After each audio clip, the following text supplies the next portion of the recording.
I lay on the cold kitchen floor, holding my side where I felt sharp pain spreading through my body. It felt like a knife was twisting inside me. My 7-year-old daughter, Lily, stood nearby, her small face showing how scared she was. "Mommy, are you okay?" Lily's voice shook, barely louder than a whisper. I tried to sound calm despite the pain. "I'll be fine, honey, just a bad stomach ache," I lied, trying to hide how serious it was. Footsteps echoed through the hallway as my husband David appeared in the doorway. His face showed annoyance instead of concern. He was ready for his trip, holding his suitcase. "What's going on, Evelyn? Why are you on the floor?" David asked, sounding annoyed. "I think it's appendicitis, David. It's really bad. We need to go to the hospital," I managed to say, each word hurting me. He scoffed. "Appendicitis? You're probably overreacting. It's likely just indigestion." "But David, I really think..." My words were cut off by a sharp pain, making me wince. David checked his watch, clearly impatient. "I can't miss this trip with Rachel. Just call a taxi or something." I couldn't believe it. "David, I can't even move. Lily's here. I need you," I begged, desperation in my voice. He shook his head, not caring. "I'm sure it's nothing. Call if it gets worse." And with that, he left, his suitcase trailing behind him. I was left alone in pain with Lily. Lily's small hands found mine, her tears matching my own. "Mommy, don't be sick. You have to be okay." I gathered what little strength I had and pulled Lily close. "I'm here, darling. Mommy's here."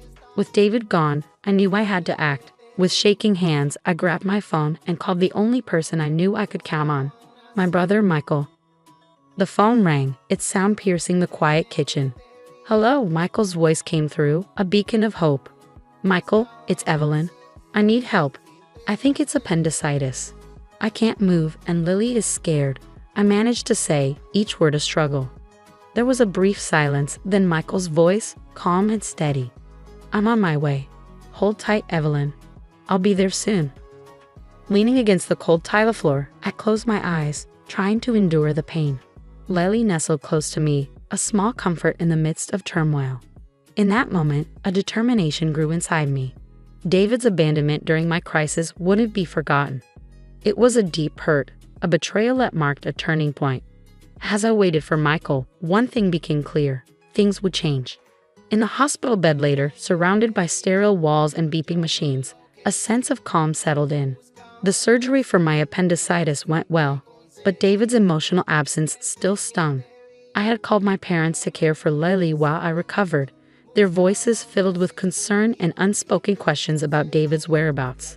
3 days later, I was back home, the physical pain now a dull reminder of the recent ordeal. Lily greeted me eagerly, her face lighting up at my return. "Mommy, you're back. Are you all better now?" Her innocent question warmed my heart. "I'm getting there, sweetie," I replied, hugging her tightly, grateful for her presence. The peace of our reunion was shattered the next day by the slam of the front door.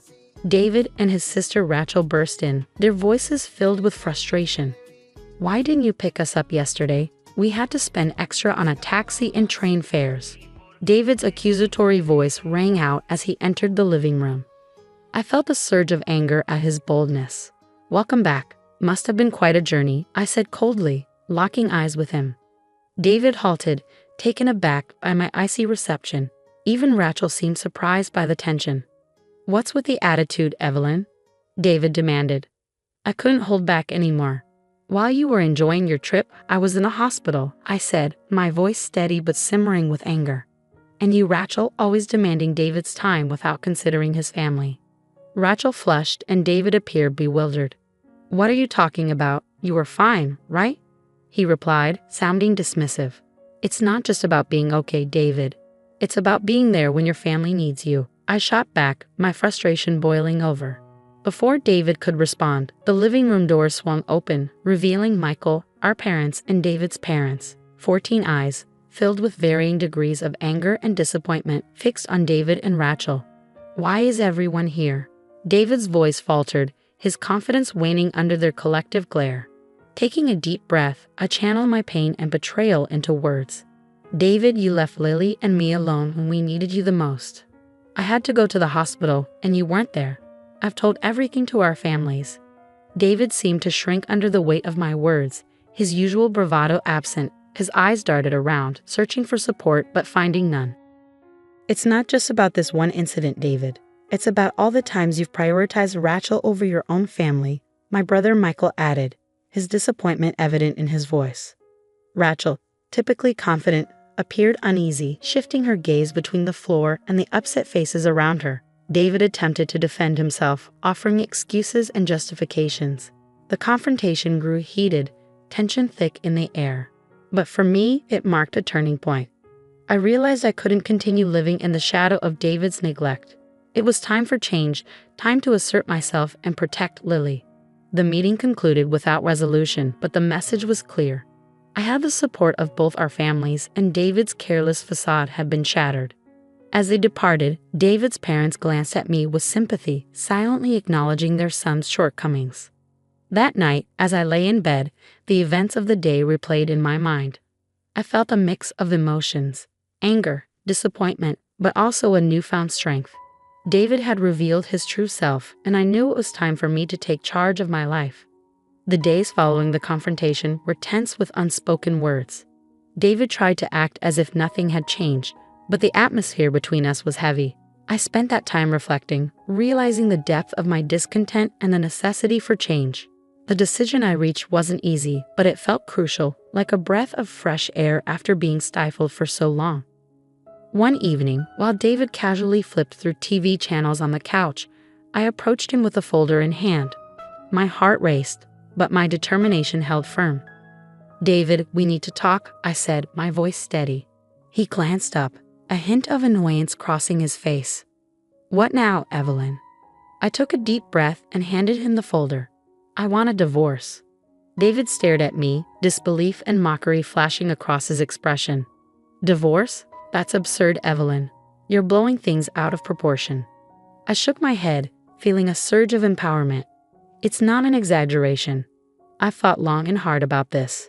You've consistently prioritized Rachel over me and Lily. I can't continue like this." David sneered. "You think you can manage alone? Don't be naive, Evelyn." His words were meant to hurt, but I stood firm.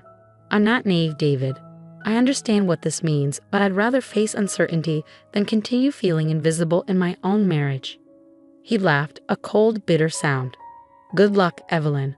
You'll regret this once you realize how tough it is out there."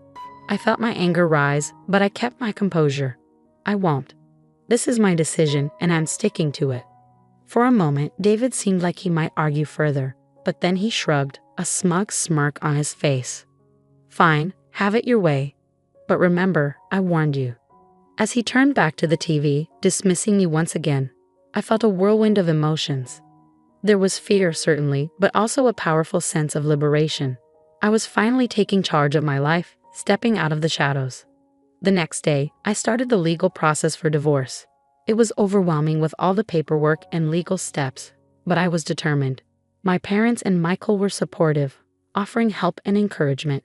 During this time, David's true nature became clearer. He was dismissive and uncooperative, trying to intimidate me into giving up. But I stood my ground, strengthened by my family's support and my growing sense of strength. As time went on, David's facade began to crack. The charming, confident man I married revealed himself to be selfish and manipulative, his true self exposed. The divorce proceedings were challenging, but I faced them bravely, each forward step a testament to my newfound determination. I was no longer the woman who lay on the kitchen floor, ignored and in pain. I was reclaiming my life, my dignity, and my happiness. The divorce process was exhausting, marked by David's constant attempts to undermine and demean me. In our meetings, he would sneer and make hurtful remarks about my parenting and my future without him. But instead of letting his words defeat me, they fueled my determination to break free from his toxic influence. "Enjoy your struggles, Evelyn," David taunted in one of our final meetings. "You'll soon see how good you had it with me." His arrogance infuriated me, but I remained composed. I'd rather face challenges every day than spend another moment with someone who has so little regard for his family, I replied firmly. David's smug demeanor briefly faltered, replaced by a flicker of anger. He quickly masked it with a scoff, but I could sense my words had struck a nerve. The day the divorce was finalized brought a strange mix of relief and nervousness. I was finally free from David, yet the road ahead seemed daunting. However, as I walked out of the courthouse, a wave of liberation washed over me. In the weeks following our divorce, David's life began to unravel. His neglectful behavior and our separation became the gossip of his workplace. Colleagues who had once admired him now looked at him with pity and disdain. His charming facade had crumbled, exposing the pettiness and selfishness beneath. News of our divorce spread throughout our community, largely due to my cousin, who was well connected in our neighborhood. David, who had always cared deeply about his image and reputation, found himself the subject of hushed conversations and judgmental stares. Rachel also faced criticism. Her role in our marital problems was now public knowledge, and friends and neighbors began to regard her with suspicion and disapproval. The bond she had with David, once unbreakable in her eyes, now seemed strained and uneasy. One evening, while picking up Lily from school, I overheard a heated argument between David and Rachel outside their house. Their voices dripped with blame and resentment. "It's your fault we're in this mess, Rachel," David yelled, his frustration palpable. "How dare you blame me? You're the one who couldn't hold your family together." Rachel shot back, her voice filled with anger. Their argument was a stark contrast to the united front they once presented. The discord sowed by their actions had finally come to fruition, and now they were facing the consequences. As I walked away with Lily, I felt a sense of vindication. David and Rachel were now grappling with the results of their selfish choices. It was a tough lesson, but one they had brought upon themselves. That night, as Lily slept peacefully in her room, I sat by the window reflecting on the past few months. The journey had been challenging, but it had brought me to a place of strength and self-respect. I had fought for my dignity and for Lily's future. Although the future was uncertain, I felt prepared to confront it with newfound confidence. In the aftermath of the divorce, life settled into a new rhythm, one that was quieter yet more fulfilling. The weight of my unhappy marriage had lifted, replaced by a newfound sense of independence. I began rebuilding my life step by step, with Lily by my side. My first priority was finding a job. The gap in my resume from years spent focusing on motherhood was a concern, but I was determined. After several interviews, I secured a position at a small accounting firm. The firm, led by a supportive woman who valued working mothers, offered a flexible and understanding environment. It was an ideal fit for me. Lily embraced the changes with the resilience that only children possess. She started kindergarten, making new friends and eagerly diving into learning. Her laughter and lively conversations filled our home with happiness, a stark contrast to the tense atmosphere of the past. Yet despite these positive changes, reminders of my past with David lingered. One afternoon, while dropping Lily off at school, I overheard a group of parents whispering, "That's her, Evelyn. Her husband left her because he couldn't stand being around her anymore," one of them said. Their words stung, but I held my head high. The gossip and judgment were small prices to pay for the freedom and peace I now had. Meanwhile, David's life continued to unravel. His pride took a significant hit, and his once flawless reputation was now tarnished. I heard from mutual acquaintances that he had moved back in with his parents, a fact he tried to conceal but eventually became known. Rachel's situation wasn't any better. Her interference in our marriage had isolated her from many friends. The once close siblings were now barely on speaking terms, their relationship strained by blame and regret. As for me, I found solace in the unwavering support of my family. My brother Michael had moved closer to us, his presence a constant source of comfort. My parents showered Lily with love, their affection soothing the wounds of the past. One day, while savoring coffee in my kitchen, I reflected on the journey I had endured, the pain, the struggle, and ultimately, the liberation.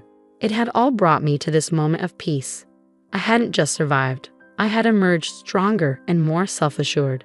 The doorbell interrupted my thoughts. Opening it, I found David standing there, wearing a look of defeat. "Evelyn, I'm sorry. I didn't realize what I had until it was gone," he said, his apology, though belated, validating my decision. "Thank you, David," I replied gently, "but it's too late. I've moved on." As I closed the door on David and the life we once shared, a sense of closure washed over me. That chapter of my life had ended, and a new one was beginning. In this new chapter, I was the author of my own story, free to shape my future as I saw fit. Lily's voice called out from the living room, and a smile spread across my face. I walked towards her, eager to embrace the life that lay ahead, a life brimming with possibilities and hope.